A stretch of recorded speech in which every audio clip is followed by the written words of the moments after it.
మంత్రివర్యులు గౌరవనీయులు శ్రీధర్ బాబు గారు మరియు జిల్లా మంత్రివర్యులు గౌరవనీయులు దామోదర్ రాజనరసింహ గారు మరియు హైదరాబాద్ పార్లమెంట్ సభ్యులు గౌరవనీయులు సురేష్ కుమార్ షెట్కర్ గారు మరియు మెదక్ పార్లమెంట్ సభ్యులు గౌరవనీయులు రఘునందన్ రావు గారు, ఎమ్మెల్సీ సోదరుడు అంజిరెడ్డి గారు, ఇంకా వేదిక పోయినటువంటి పెద్దలందరికీ, టీజేఏసీ చైర్మన్ నిర్మలా జగ్గారెడ్డి గారికి, ప్రతి ఒక్కరికి, తర్వాత మా గిరిధర్ రెడ్డి గారికి, జిల్లా కలెక్టర్ గారికి, ఎస్పీ గారికి, ఇక్కడికి వచ్చినటువంటి ఇండస్ట్రియల్ పార్ట్నర్స్కి, అందరి ముఖ్యులందరికీ కూడా నా యొక్క నమస్కారం.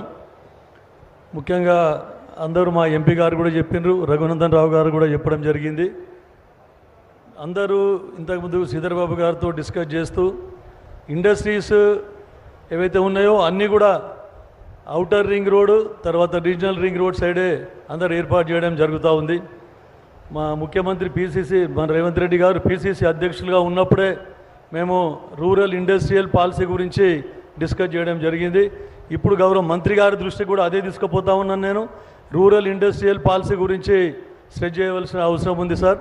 ఎందుకంటే మాలాంటి నారాయణఖేడ్ నియోజకవర్గం ఇది కర్ణాటక అండ్ మహారాష్ట్ర బార్డర్లో ఉండింది కాబట్టి చాలా వెనుకబడిన ప్రాంతం. అట్లాంటి చోట్ల ఇండస్ట్రీస్ డెవలప్ చేస్తే అందరికీ ఎంప్లాయ్మెంట్ దొరుకుతుంది. తర్వాత మా దగ్గర ల్యాండ్ కూడా చీప్గా దొరుకుతుంది, తర్వాత లేబర్ కూడా చీప్గా దొరుకుతుంది. అంత ఇన్ఫ్రాస్ట్రక్చర్ లేకున్నా కూడా అన్ని ఫెసిలిటీస్ కూడా అక్కడ ఉంటాయని చెప్పేసి తమ దృష్టికి తీసుకొని వస్తా ఉన్నాను సార్. ఇంతకుముందు కూడా ఎందుకంటే ఈ దాంట్లో రూరల్ ఇండస్ట్రియల్ పాలసీలో భాగంగా మా కాంగ్రెస్ ప్రభుత్వం అక్కడ కర్ణాటక గవర్నమెంట్లో ఆర్టికల్ 371Jని ఇంప్లిమెంట్ చేయడం జరిగింది. దాని తర్వాత చాలా ఇండస్ట్రీస్ వచ్చినాయి. ఆర్టికల్ 371J ద్వారా ఎందుకంటే మన బడ్జెట్ కాంట్రిబ్యూషన్లో దానికి ఎంతైతే షేర్ ఉంటుందో ఆ ఏరియాకు సంబంధించి వెనుకబడ్డ ప్రాంతాలకు షేర్ ఇవ్వడం జరుగుతూ ఉంది.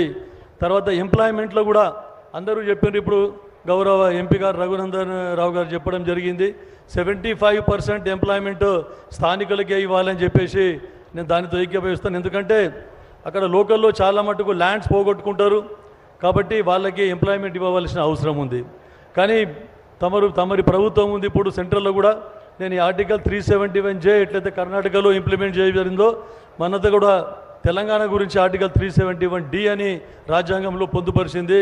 దాంట్లో మన బడ్జెట్లో దానికి మా ఏరియాకు సంబంధించిన భాగస్వామ్యం వారికి ఇచ్చి ఎంప్లాయ్మెంట్లో కూడా వారి భాగస్వామ్యం వారికి ఇచ్చే విధంగా తమరి వంతు కృషి చేయాలని చెప్పేసి ముఖ్యంగా మా మంత్రివర్యులు ఇండస్ట్రీ మంత్రి గారికి మరీ రిక్వెస్ట్ చేసుకుంటా ఉన్నాను. మా లాంటి బార్డర్ ఏరియాలకి, ఎందుకంటే అక్కడ బిజినెస్ డెవలప్ కానీ చాలా ఎక్కువ అవకాశాలు ఉంటాయి. 3 స్టేట్లలో కూడా బిజినెస్ మనకు వ్యాపకం చేసుకోవచ్చు. కాబట్టి దాని మీద రూరల్ ఇండస్ట్రియల్ పాలసీ మీద కేంద్రీకరించి దృష్టి పెట్టి బ్యాక్వర్డ్ ఏరియాస్కి ఎక్కువ బడ్జెట్ కేటాయించే విధంగా కృషి చేయాలని చెప్తూ ఈ అవకాశం ఇచ్చిన అందరికీ ధన్యవాదాలు తెలుపుకుంటాము.